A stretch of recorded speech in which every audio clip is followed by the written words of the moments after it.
नमस्ते दोस्तों, आज हम बात करेंगे कुछ ऐसे फाइनेंशियल रेशो के बारे में जो हर इन्वेस्टर को पता होने चाहिए। फिर चाहे आप नए निवेशक हो या पुराने, ये रेशो आपको सही इन्वेस्टमेंट के फैसले लेने में मदद करेंगे।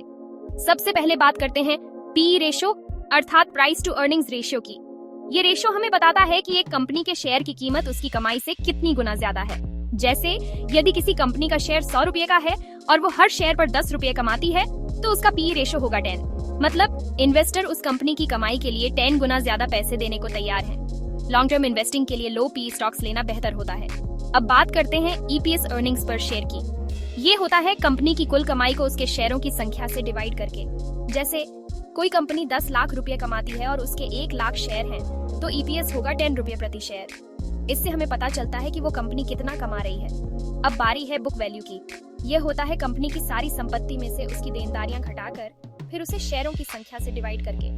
जैसे कोई कंपनी की संपत्ति मतलब एसेट्स 50 लाख की है और देनदारियां मतलब लायबिलिटीज 10 लाख की हैं, तो नेट एसेट्स होंगी 40 लाख। अब अगर उसके 20,000 शेयर हैं, तो बुक वैल्यू प्रति शेयर होगी 200 रुपए। अब बात करते हैं पीजी रेशो अर्थात price earnings to growth ratio की। ये हमें बताता है कि कंपनी का पी रेशो उसकी कमाई के बढ़ने की दर ग्रोथ रेट से कितना ज्यादा है।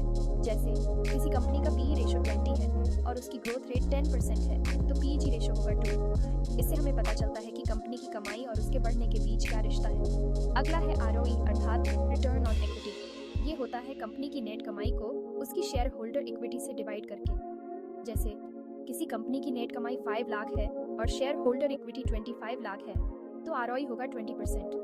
इससे पता चलता है कि कंपनी अपने शेयर होल्डर्स के पैसों पर कितना मुनाफा कमा रही है। अब बात करते हैं आरओसी मतलब रिटर्न ऑन कैपिटल एम्प्लॉयड की।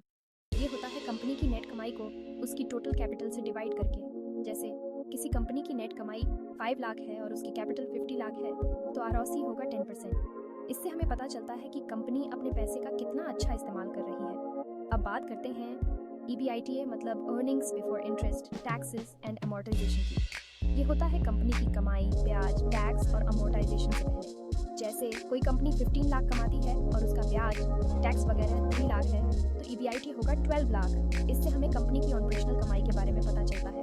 तो दोस्तों, ये थे कुछ ज़रूरी फाइनेंशियल रेशो जो आपको इन्वेस्ट करते समय ध्यान में रखने चाहिए। उम्मीद है ये जानकारी आपके लिए फ़ायदेमंद रही होगी। कोई और सवाल हो तो नीचे कमेंट में पूछें और लाइक, शेयर, सब्सक्राइब करना ना भूलें। धन्यवाद।